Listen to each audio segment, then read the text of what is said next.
you are the leader. You are the captains of the team until you relinquish that role. And where a lot of times I find that the role gets relinquished too is like when the kids are growing up. We're spending so much time at work. We're spending so much time with expressing our loyalty to the capitalists that we're not spending time with the kids.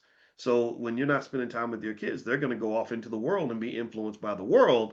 And you may not even know them anymore because you're so busy at the job that you don't even have time to sit down and talk to them and go through experiences with them and maintain the connection that's going to be so important later on in life.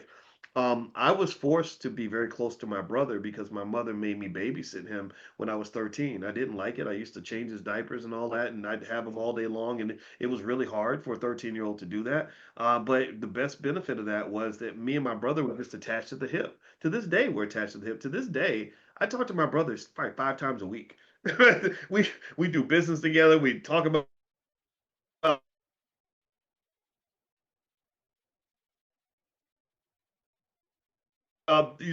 strategy together. He's awesome, right? Like he loves what I've done for him. I love what he's done for me. And that closeness started when we were little because our parents created the framework to make that happen.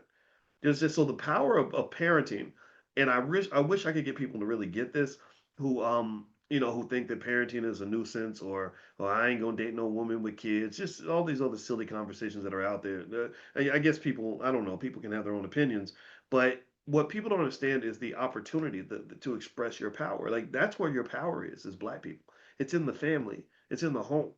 And it may not be out here. It's not in that white man's business. That's his company. He ain't gonna let you come up in there and really have no real power for real.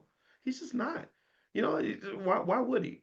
Right? Your power is right there in your family and in your home. And then if you understand economics, you can translate that family power into economic power. Like a unified family that's running a strong business is very, very difficult for anybody to exploit or penetrate. It just is. Everybody's well trained and all the two of the kids went to law school and a couple of them are engineers and they all love each other very much and love becomes the glue that actually allows for just a significant amount of infrastructure and security there. It's a beautiful thing. It's amazing to watch, but it has to be built with intentionality, and it's not typically built in families where all the parents do is train their kids to go work for white people.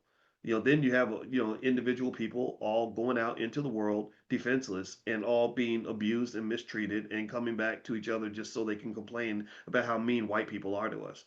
And so I don't again, this is my preference. I'm not saying that every other strategy is wrong.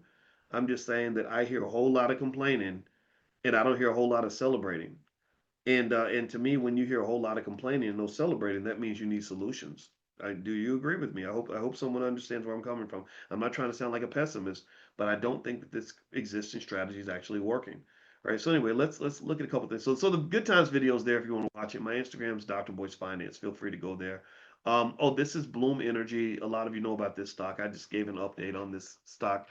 I imagine Bloom is probably exploding due to what's happening in Venezuela, but there's no guarantee that it's going to explode. But I would imagine most energy stocks are going to get hit pretty positively as a result of this.